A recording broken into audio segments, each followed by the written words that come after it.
Order your copy today.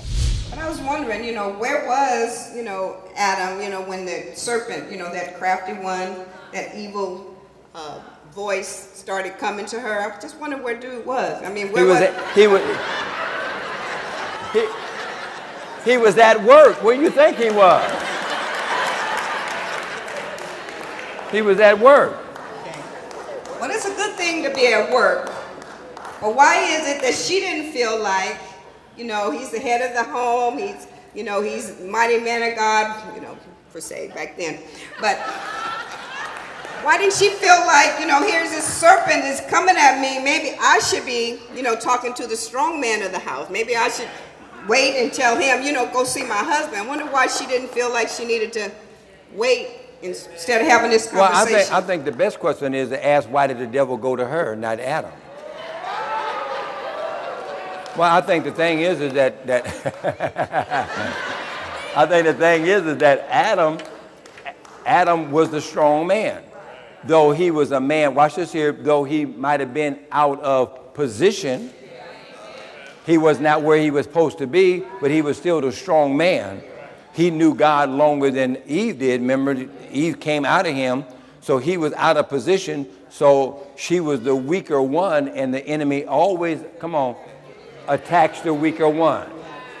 That's why we all need to be strong in the power of his might. So she was the weaker one. Now Adam had when she came to him about eating of this forbidden fruit, he then should have took authority over it, but he didn't, because he was out of position, because he did not do what he needed to do. I think that Adam, I don't know, I'm going to talk to him about it when I go to heaven, but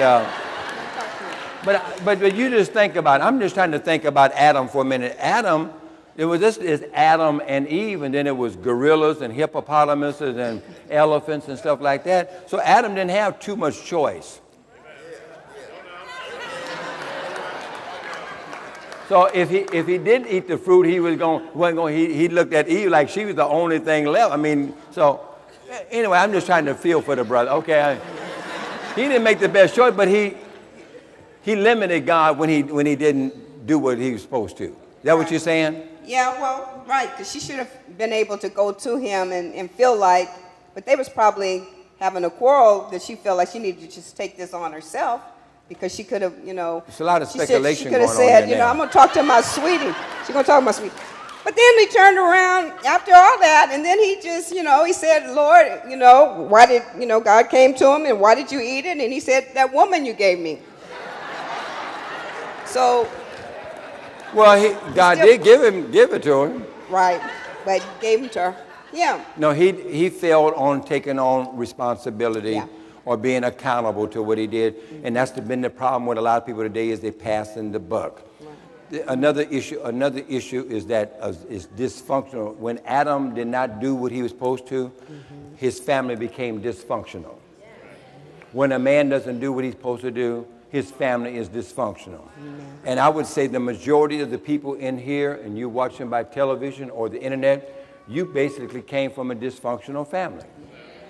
And so the enemy wars against the area to get the man. Watch this here. If he can get the man out of position, then the woman gets out of position, and then the children are out of position. Everybody gets out of, because the man is not in his position that he's supposed to be in. So Satan wars. If he can't get the man out, what he'll do, if he can't get the man out, what he'll do is he'll war on her to help get the man out of position, because as long as the man stays in position, the devil is never going to win what he's trying to do. But once he gets out of position, the enemy is able to do that, and that's why we talk about dysfunctional families. In fact, I should have been the first one. The movie called Left Home Alone, I should have wrote that movie. Anyway, okay, so it begins with you. Everything begins with us. What was the statement that I said? What was the statement? That your relationship with yourself is the key to your relationship with everyone else. Right.